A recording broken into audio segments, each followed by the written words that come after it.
It's 3:40 a.m. here, and I'm wide awake. I'm happy to be with you. I was planning to be there with you in person. However, some things came up which didn't allow me to, but I look forward to being there in person next year. I'm just wondering if my slides are up. Are they up and available, or should I share my screen? Helfen Sie mir gerade, sind Sie später nochmal auf der Bühne? Okay, I'm going to try to share my screen. I don't know if you guys can see the slides here, but what I'm going to be talking about is the CBDC Manifesto. This is work that was done between the CBDC think tank and the Digital Euro Association, and in collaboration with a bunch of other people. This started somewhere around the middle of last year. The goal of the CBDC Manifesto was to put together some ideas around what a CBDC should or shouldn't look like at a very, very high level, and to document that and produce a public statement regarding that. The way it began was it was actually a couple of ideas by a small number of people from DIA and from the CBDC think tank, and we're thinking that, hey, we need to probably put some statement out there, and the idea around how do we prescribe what might be of interest to the public around a CBDC, because what a CBDC is can be potentially misunderstood by a large segment of the public. So we put this manifesto together. If you go to cbdcmanifesto.com, you can see that manifesto. And it was a collaboration by a large number of people. It was an original document where we put a whole large number of points together. And there was a lot of debate and consideration, and we eventually whittled it down to five points, right? And so these 5 points is what we published. We have several hundred people sign that document, and we posted the signatories, those who wish to make it their signature public, on the website. If you're interested in being a signatory, please go to cbdcmanifesto.com and submit your request there, and we will be happy to entertain it at that point. The reason why we came up with a manifesto was mainly because there was a large number of people, especially Bitcoin maximalists, going out in the market and presenting how a CBDC would look like, and making and spreading potentially misinformation. And our view was that the manifesto would help to clarify what a CBDC could or should look like, and it also was a statement that banks can use as somewhat of a framework to say, okay, these are the things that we need to make sure our CBDC adheres to. Okay.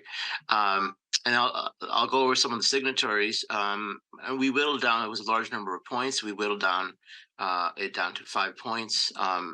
And these are the key 5 points in the manifesto. The first is that whatever CBDC is issued, however the CBDC is issued, what format and its design, it needs to have a very, very strong value proposition, meaning it needs to be clear why that CBDC exists and why it's something that some people should even use. And this is a very, very difficult challenge for many countries. We do see where CBDCs are issued, the adoption is low, mainly because the value proposition may not be high. There may be some value, but maybe the proposition is not significant. So our first tenet was that the value proposition of the CBDC must be clearly stated, and it should be significant and material enough such that it would drive adoption, and it should be stated why a CBDC is being issued by a central bank. The second tenet was privacy, which was a CBDC should afford the right degree of privacy. It should be cash-like, and it should be something that preserves the nature of a country's attitude towards privacy. And so we focus on making privacy important and we debated whether privacy should be first or second or third, and we put it in second place.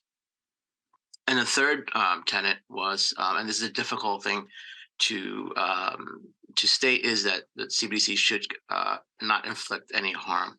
Now, what is harm? It can be somewhat subjective, but it should not inflict there should not be a negative net benefit to society where the CBDC is issued.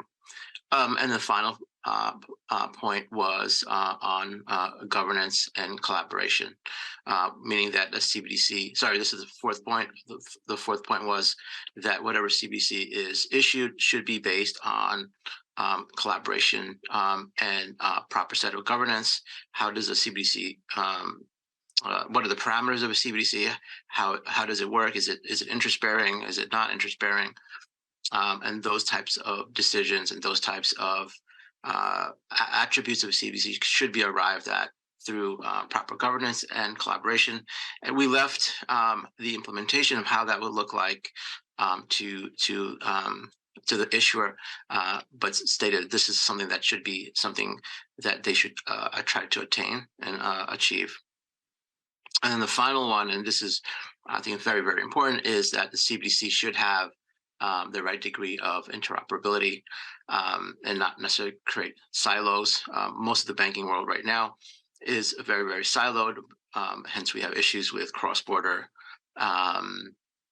interoperability. If I want to move money, I'm moving through a bunch of different systems, especially through cross-border, and that interoperability is an important component of any CBDC that is issued. So collectively, these five are the manifesto. I just want to bring the manifesto up here. I don't know if you guys can see the screen here. If you go to CBDC Manifesto here, this is the website, and the full manifesto is here. If I'm scrolling down, hopefully you guys can see this. This is a deeper explanation of the 5 different points. The first one is the SVP, which is the lengthiest component, and then privacy, the no harm, collaboration, and then interoperability. And if you're interested, you can see some of the signatories here.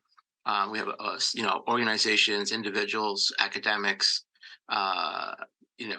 commercial entities. We have banks, central banks that have signed this.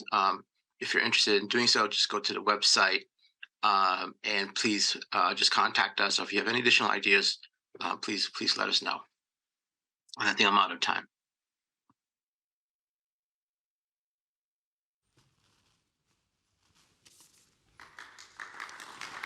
Thank you.